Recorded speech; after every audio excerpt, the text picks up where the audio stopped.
I'm Larry Ray, President and CEO of American Manganese, Inc., listed on the TSX Venture, ticker symbol AMY, A-M-Y, with proprietary patents in the U.S., China, and South Africa. Our focus is on recycling lithium-ion batteries for electric vehicles. China recently legislated the responsibility for recycling onto their electric vehicle manufacturers and importers. For more information, please visit AmericanManganeseInc.com or phone me, Larry Ray, at 778-574-4444.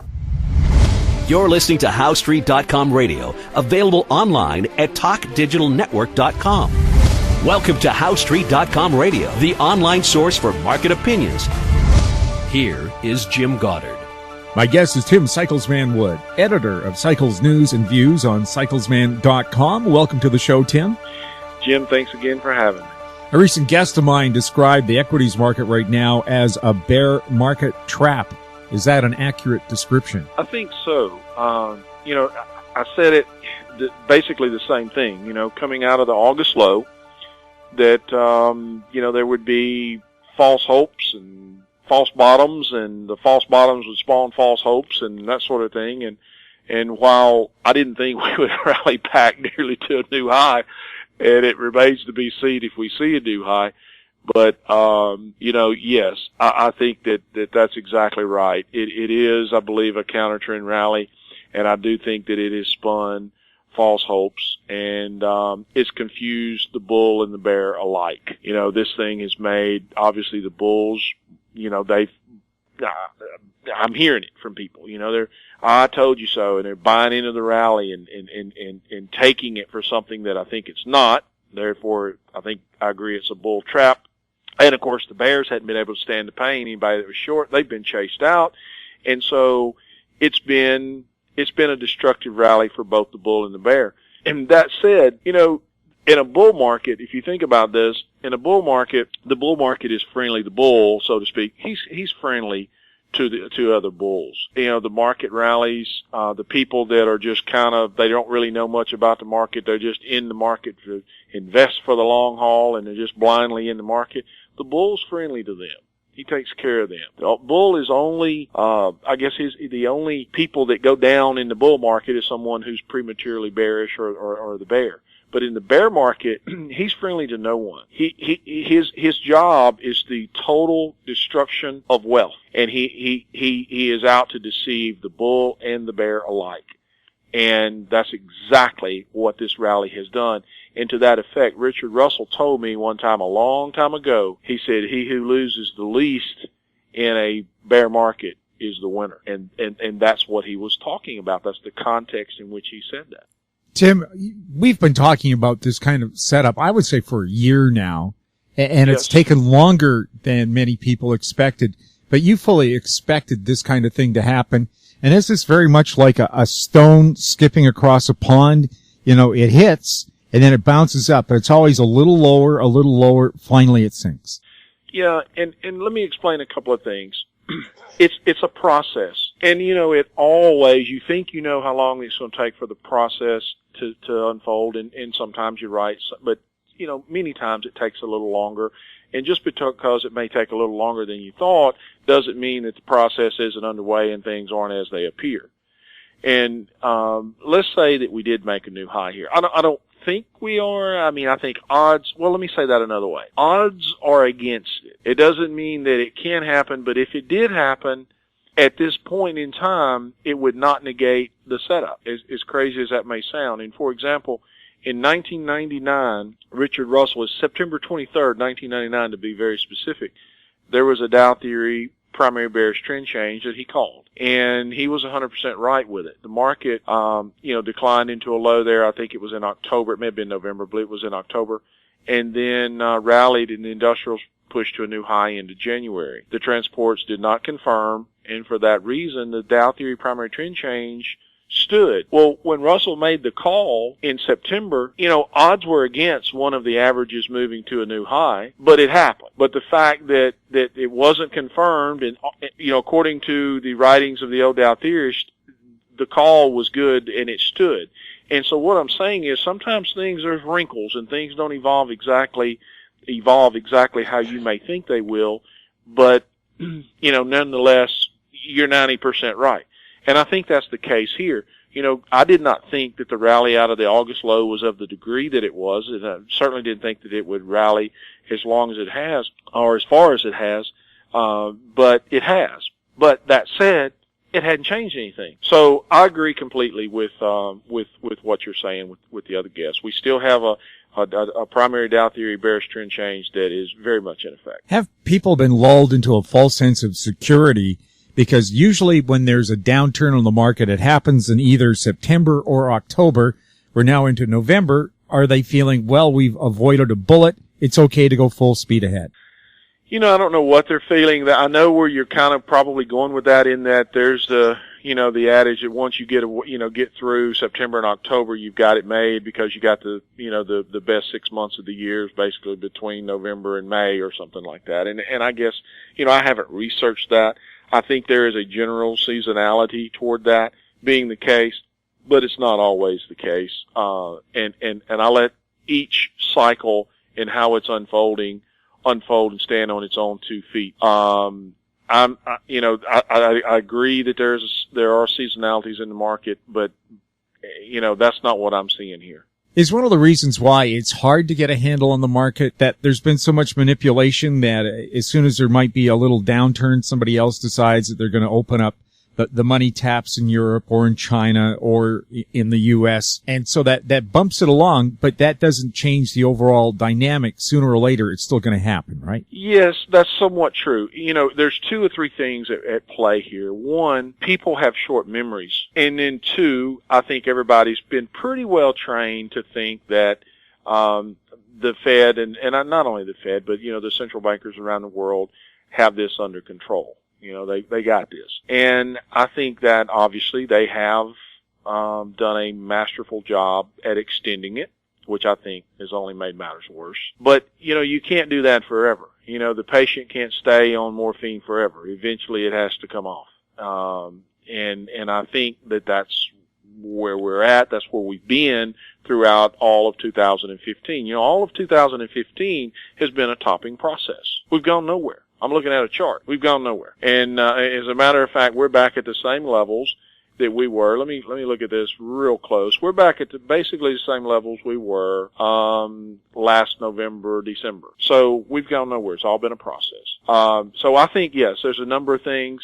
One, people have short memories. Nobody thinks that a decline like into 2009 could happen. And everybody thinks the Fed has their back, and they listen to this crap on CNBC or whatever on TV, and there you have it. Well, they just did a study that coming up until now, a company, if its profits were falling, well, they just buy back more of their own stock, and then they could say, well, see, look, our stock prices have gone up. They're very popular. They're trying to suck people in. Well, apparently they're paying 108% to bring their profits up to 100%. In other words, they're borrowing money so they can pay dividends. Is that not a road to failure? Absolutely, and that's been going on for a while. That's another one of the many shell games that's been going on. And that's not new. That's been going on throughout a lot of this rally, yes, absolutely. What kind of a defense should a person have right now? I know that no one believes this stuff. It's hard, I understand, but it is, I think the defense is to be on the sideline, to be in cash. I mean, I wouldn't want any part of this market right now. People really do not understand how fragile this market is. And I don't care if it does go to a new high. If it does, it's going to be like Richard Russell's 2000 setup, I think. I mean, the internals are horrible. The transports are nowhere near confirming this. We have, there's other things looking at, like the Baltic Dry Index and so forth with the shipping. And then if you look beneath the surface within the transports themselves, they're very weak. It has all the earmarks of being a counter-trend rally that is, like I said, statistically looking at it, it's apt to fail. But yes, there's a possibility it could push to a new high. And if it does, I absolutely think that it's not off to the races. it's a bigger trap and part of the same setup that's been going on all year. We'll have more with Tim Cyclesman Wood right after the break. I'm Larry Ray, President and CEO of American Manganese Inc., listed on the TSX Venture, ticker symbol AMY, A-M-Y, with proprietary patents in the U.S., China, and South Africa. Our focus is on recycling lithium-ion batteries for electric vehicles. China recently legislated the responsibility for recycling onto their electric vehicle manufacturers and importers. For more information, please visit AmericanManganeseInc.com or phone me, Larry Ray, at 778-574-4444. More and more people are looking to the internet for intelligent, riveting, and thought-provoking interviews. To advertise on the Goddard Report and TalkDigitalNetwork.com, call 604-699-8600, 604-699-8600. Welcome back. We're speaking with Tim Cyclesman Wood. Tim, can we just hit some particular things on the spot? What's your take on crude right now? I'm not seeing what crude is doing today. I'm not in front of it. We had an intermediate term. Crude, this is an interesting thing. Let me throw this out here. Crude oil is very similarly structured, not in price level. I'm not saying levels are the same because obviously they're not, but the structure, the ebb and flow. We go up together, we go down together sort of thing. Crude oil is very similarly structured in that respect in the last year, with equities. And you may not even see that if you're not a subscriber and looking at the actual cycles and seeing the ebb and flow of the cycles. And what I'm saying is we have an intermediate degree low in one. We have the intermediate degree low within a few weeks of the in the other. You know what I'm saying is it comes in equities and it comes in crude oil, and so have the tops. They've been responding the same, if you will. And so that said, it looks just like equities. We had a low in August, an intermediate degree low in August. We rallied into a high in October. And then we started to roll, and then we got another push up. But in the case of crude oil, it failed. Or is failing. It looks like it's trying to fail. Let me put it that way, because we have not gone back above the previous high. The oscillator picture looks kind of sick. So crude oil is at an opportunity. You know, it's a decision time. You know, either you were going to see some positive structural stuff develop here and change the fact that it's trying to roll, or it's going to roll. And then if it rolls, then the die is cast. And I think what is probably going to happen, at least the way it looks now, is that crude oil may well be leading equities. And so I think they go down together. At least that's the way it's looking now. It can change. A confidential OPEC report, which of course was released right away, says they expect low oil prices to continue for 4 or 5 years. Wow. I mean, I'm expecting, you know, like I said, there's bounces along the way, but I'm expecting, as you know, lower oil prices as well. And now, in the United States, at least, it's cheaper to import oil from the OPEC nations than it is to produce it at home. Yeah, it's in the 190s here. I've seen it in the $1.80 range, price per gallon, for regular unleaded, you know. And of course, in Vancouver, we continue to pay the highest gasoline prices in Canada. They try to point out, well, you pay the highest taxes, but you take the taxes away. They're still charging us way too much for gasoline. And in fact, an investment in crude right now would be very risky. But if you invest in a refiner, you're going to make great money. The oil companies don't tell you that, do they? No, and I don't know much about the oil refining business. I just, you know, looking at the charts, I think that what we're basically facing here, let's be realistic about it, and what the commodities are telling us. I mentioned the Baltic Dry Index, the commodity complex, and has been telling us for years. I say years. I mean for 3 or 4 years. Is that, and longer than that even, but I'm just talking about the last cycle, had turned down in commodities back in 2011. But this whole thing since 2000 with propping up the stock market and creating the housing bubble and creating has everybody forgotten about the commodity bubble back in 2005, 6, and 7 and into the high, I think it was made in July of 8. All of that was done because of the stimulus, which was a response to the deflationary forces that are at play with the economy and the marketplace. That hasn't changed. That's still what they're fighting. That's still the foundation we have out there. And I think we're basically to the point where those forces are going to have their way. I think the central banks are running out of ammunition and they're losing control of it. And that's what we're seeing. And crude oil is leading. Crude oil is telling us something. The commodity complex has been telling us something. It cracked first before equities. And now they've managed to hold the equity market. And by doing so, that has provided basically camouflage for what's going on beneath the surface. Because, hey, everybody knows if the stock market's good, then everything else must be good, right? No. It's camouflage. Well, I recall and it's coming down to. I recall a TV camera or a TV anchorman saying the economy must be doing great because the stock market is doing great. Tim, is that one of the biggest misstatements you've ever heard?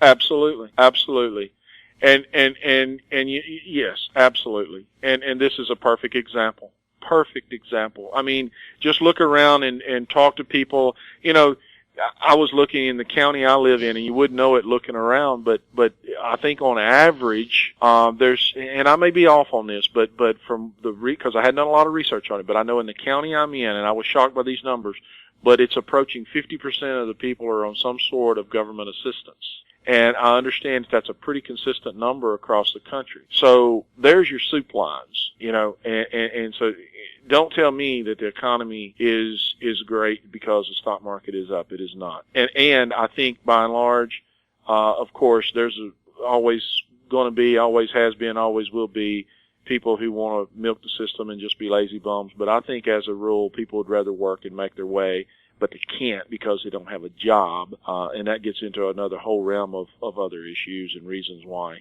But, the point is, I don't think the economy's not there. Well, studies have shown even bees have about 10% of the population that likes to just sit there and watch the others work.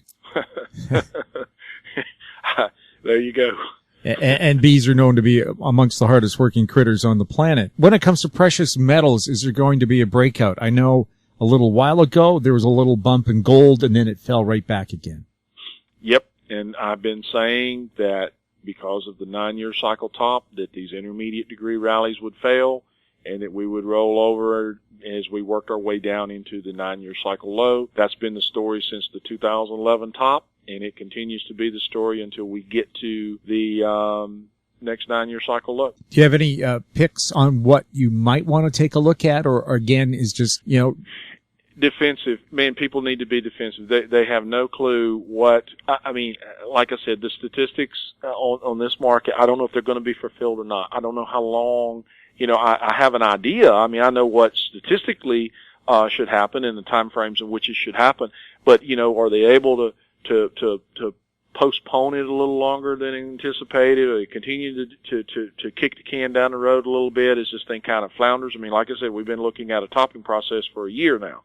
I don't know, but the statistics suggest that we're going below the 09 low if it cracks. Is that going to happen? I don't know. I think it is. I mean, I have to side with the statistic until it proves otherwise, but that is the risk. That is the statistical risk once it rolls over. And so I have to go with those statistics, and all I know is, looking at what I see, the setup is still trying to evolve, and if they do totally lose control, that's where it's going. And they will, eventually. How soon that happens exactly, I guess that's the question, but we'll know that by looking at how the structure evolves and how it sets up and when the next, you know, intermediate degree setup comes and so on and so forth, which I cover in the letters. Tim, thanks a lot for chatting with us. Thank you. My guest has been Tim Cyclesman Wood, editor of Cycles News and Views on cyclesman.com. You're listening to HowStreet.com radio. Check out our popular YouTube channel, Talk Digital Network. You can also find us on Twitter at TalkDigitalNet. Comments about the show can be sent to info@HowStreet.com. I'm Jim Goddard. Comments made on HowStreet.com radio are an expression of opinion only and should not be construed in any matter whatsoever as recommendations to buy or sell any financial instrument at any time. Available online at TalkDigitalNetwork.com. HowStreet.com radio is a production of HowStreet Media Incorporated.